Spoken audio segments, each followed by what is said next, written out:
Ketua Ikatan Keluarga Alumni Unismu, Kamarudin Moha meraih gelar doktor dari program Pascasarjana Unismu Makassar dalam bidang pendidikan agama Islam, tercatat sebagai doktor ke-15 yang dilahirkan PPS Unismu Makassar. Ujian promosi doktor yang dihelat di Aula Fakultas Kedokteran dan Ilmu Kesehatan Unismu Makassar, Sabtu 3 Februari 2024. Prosesi ujian dipimpin oleh Rektor Unismu, Profesor Ambo AC sebagai Ketua Sidang, dan Direktur Program Pascasarjana, Profesor Irwan Akib sebagai Sekretaris. Dalam menulis disertasi, dibimbing oleh promotor Profesor Munirah, serta kopromotor Dr. Rusli Mali dan Dr. Sumiati, yang juga bertindak sebagai Dewan Penguji. Penguji lainnya yakni penguji Profesor Andi Sukri Syamsuri, dan Dr. Abbas Bacomiro. Sementara penguji eksternal, Profesor Mustari Bosra, akademisi UNM. Dalam disertasinya yang berjudul, Penggunaan Ragam Bahasa Situasional dan Integrasi Pendidikan Karakter, dalam buku pelajaran pendidikan agama Islam dan buku pekerti kelas 10 SMA, SMK, Kamarudin Moha mengupas tuntas aspek penggunaan bahasa situasional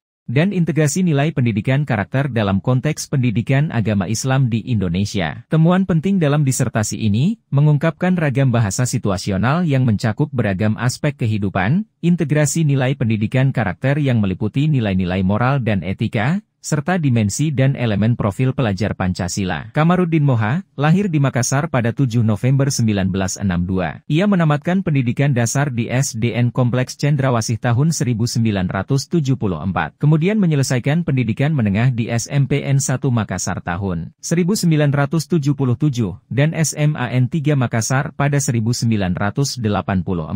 Setelah menamatkan pendidikan dasar dan menengahnya, keinginannya untuk menjadi seorang guru membawa Kamarudin Moha ke Fakultas Keguruan dan Ilmu Pendidikan sebelumnya FKSS, sekarang FKIP Unismu Makassar. Ia menyelesaikan sarjana muda tahun 1985 dan S1 di Prodi Pendidikan Bahasa dan Sastra Indonesia pada tahun 1987.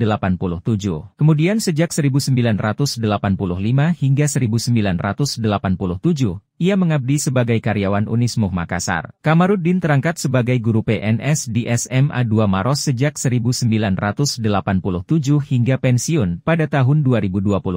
Meskipun terangkat sebagai guru PNS, Kamarudin Moha juga tetap aktif membesarkan kampus alma maternya Unismu Makassar. Pernah menduduki jabatan sebagai Wakil Dekan 3 FKIP Unismu Makassar tahun 1990 hingga tahun 2000 dan Wakil Rektor 3 Unismu Makassar tahun 2000 hingga tahun 2008. Bahkan ia diamanahkan sebagai Ketua DPP Ikatan Keluarga Alumni Unismu Makassar sejak tahun 2004 hingga sekarang. Aktivis Ikatan Pelajar Muhammadiyah, lalu berkiprah di Ikatan Mahasiswa Muhammadiyah dari tingkat komisariat hingga pusat. Sejak saat itu, ia terus aktif sebagai pengurus Muhammadiyah, baik di cabang, daerah maupun wilayah. Saat ini ia masih mengemban tugas sebagai Ketua Majelis Pendidikan Kader Pimpinan Daerah Muhammadiyah Kota Makassar. Ratusan orang memenuhi aula ruang promosi doktor. Mereka merupakan kolega, sahabat, maupun keluarga. Pelataran Taman Unismu pun dipenuhi puluhan karangan bunga yang menyampaikan ucapan selamat kepada sang tokoh legendaris di Unismu Makassar.